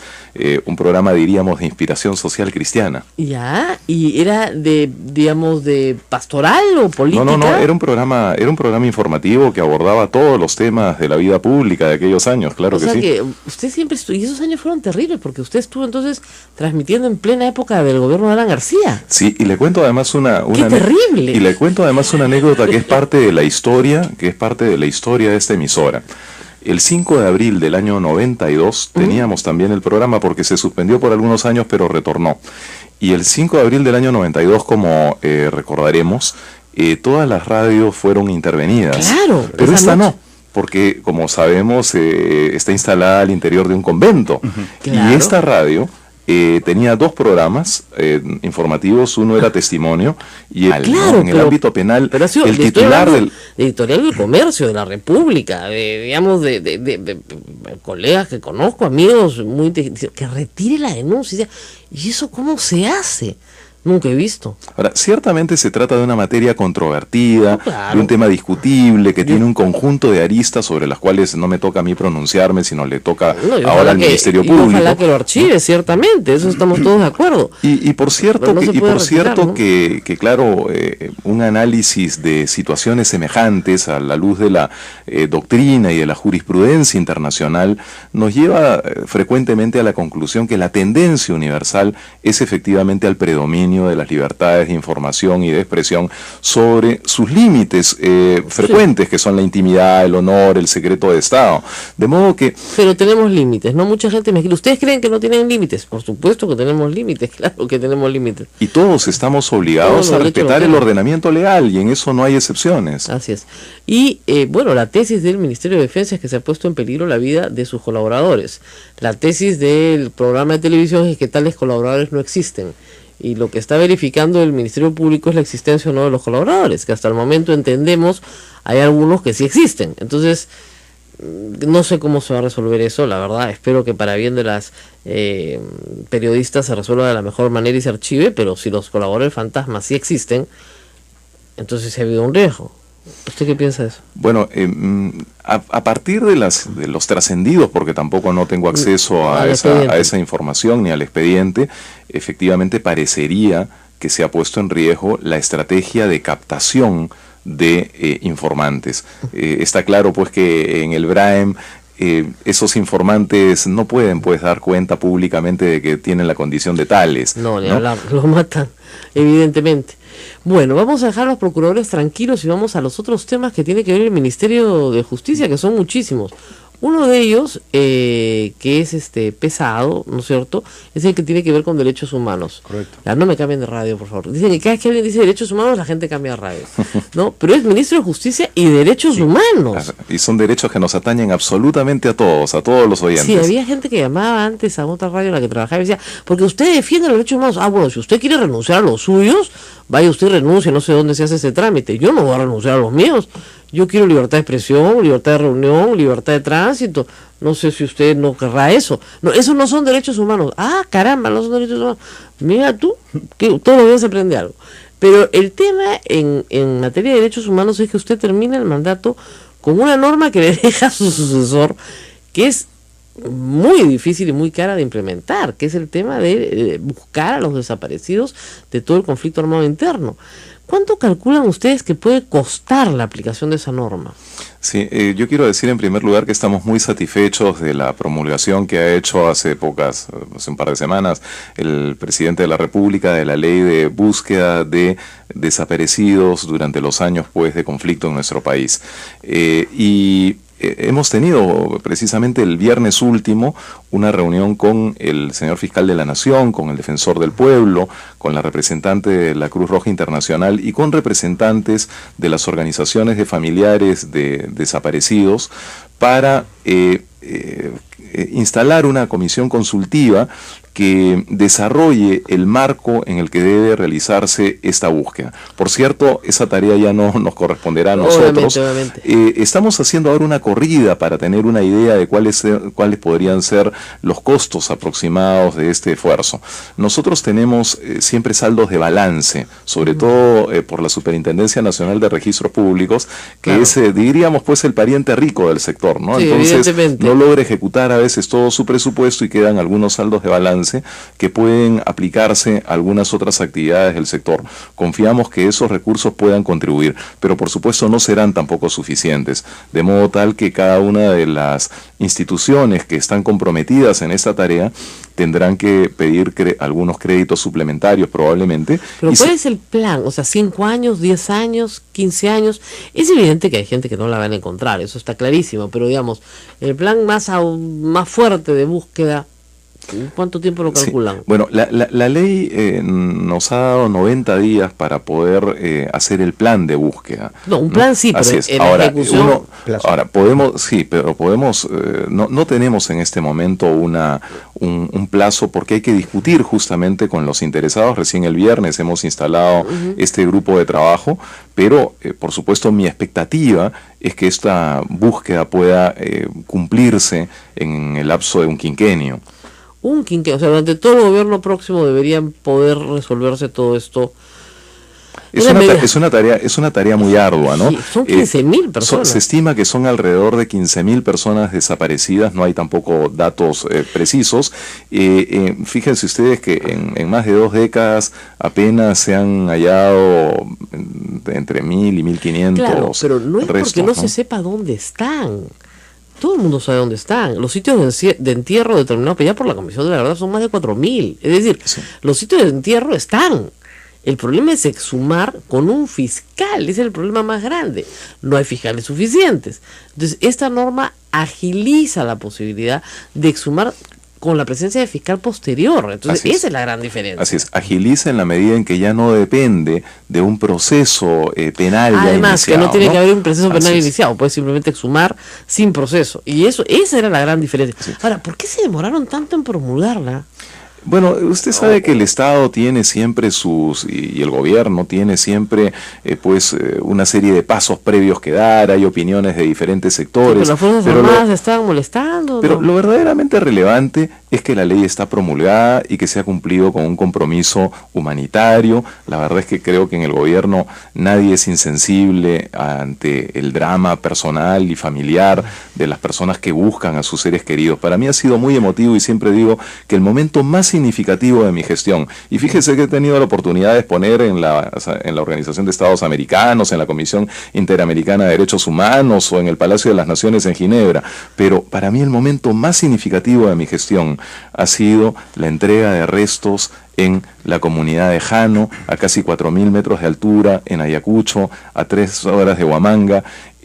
Verdaderamente emotivo encontrarse con familias que han esperado tanto tiempo para encontrar a sus seres queridos. Se cierra un círculo, se cierra de pronto, no del todo una herida, pero por lo menos se va cicatrizando eso en la moral de mucha gente y de un pueblo en general, ¿no? Así es, un paso fundamental además para la propia reconciliación entre los peruanos. Vamos a la pausa. Bueno, vamos a una pausa y regresamos, no se muevan. Estamos con el ministro de Justicia recorriendo los distintos ámbitos que tiene el Ministerio de Justicia. No se preocupen, vamos a ir a penales también. No nos vamos a escapar. Regresamos. Volvemos.